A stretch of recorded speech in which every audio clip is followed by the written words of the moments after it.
Pastor Tunde Bakare, the serving overseer of the Citadel Global Community Church, has been trending on social media after tackling critics who opposed his State of the Nation address on Sunday, January 15th.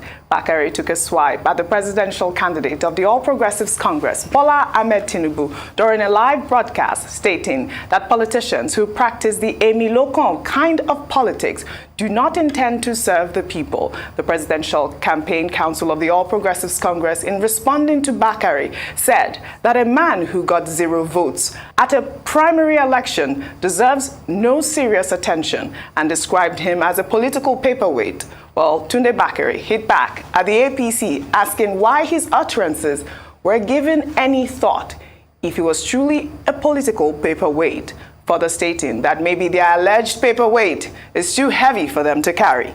I am prepared for vicious attacks from all and major presidential hopefuls and their agents who by now have concluded that I'm against them.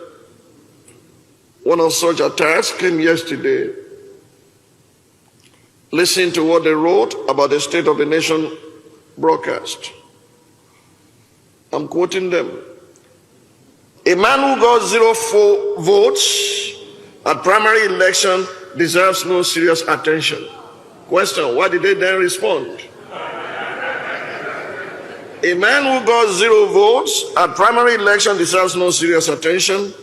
He is a political paperweight whose utterances should not be given a serious thought. Can someone tell these people that scoring 0 in a primary election with one's true identity and integrity intact, as well as having original credentials from all well-known schools, primary, secondary, colleges, university, within and outside of this nation, is a veritable badge of honor, absolutely legit and unquestionable. Please tell them that in the words of Michel de Montaigne, there are some defeats more triumphant than victories. You know, I love that. There are some defeats more triumphant than victory. Dr. Bati, Tunde Bakare is your friend, so I'm giving you the room here to speak. No, just to look at the point. Yes. I mean, if you make a statement, you must expect a response. Yes. On January 15, Pastor Bakare gave that explosive sermon in which he was talking about, some people having a sense of entitlement and how a sense of entitlement will lead to an imperial presidency that is not in the best interest of Nigerians, and how the objective should be good governance. Okay? And then he talked about what should be the priorities for the average Nigerian. Getting people who deliver good governance, not people who think that they are entitled. And he used this phrase, Emi Lokon, although he did not mention the name of the candidate of the APC. But as a lawyer, he knows that there's something called innuendo.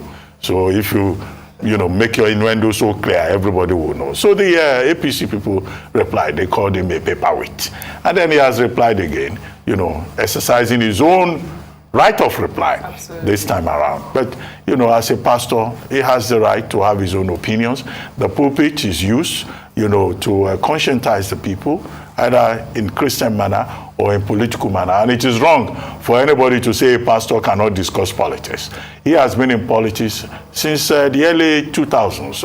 In fact, I think he was detained at the time by even the Obasanjo government detained him. He was involved in the protest for good governance, for democracy in Nigeria from even 1999 up till even 2012 and beyond. In 2011, he was a candidate of the was it the APC at the time, or was it the ACN? He was running mate to the then candidate, Muhammad Buhari, who is now president. So he's been in the political space. So to say he's a paperweight, I think he's just saying, if his words don't carry weight, then why respond to him? But we're going to get a lot of this. Endorsements, protests, contestations, but all we just want is a very credible electoral process that provides the opportunity for the average Nigerian to make an informed choice. Absolutely. Aya, really quickly. Very quickly, another thing he said in that statement was that they had accused him of telling his members to vote in a particular way. And he said that his members were not zombies, and it was a doctored video. It was a sermon he had preached some years ago, which some mischief makers had gone to be, seem as if he was telling people who to vote for. He said people had a right to choose whomever they wanted to vote for. No one has the right to tell you who to vote for, and Nigerians should go out on February 25 and March 11 based on what they have seen and credibility of candidates, choose whom they feel is the best person to be their leader. Well said, both of you. Thank you again, as always. Thank you. Well.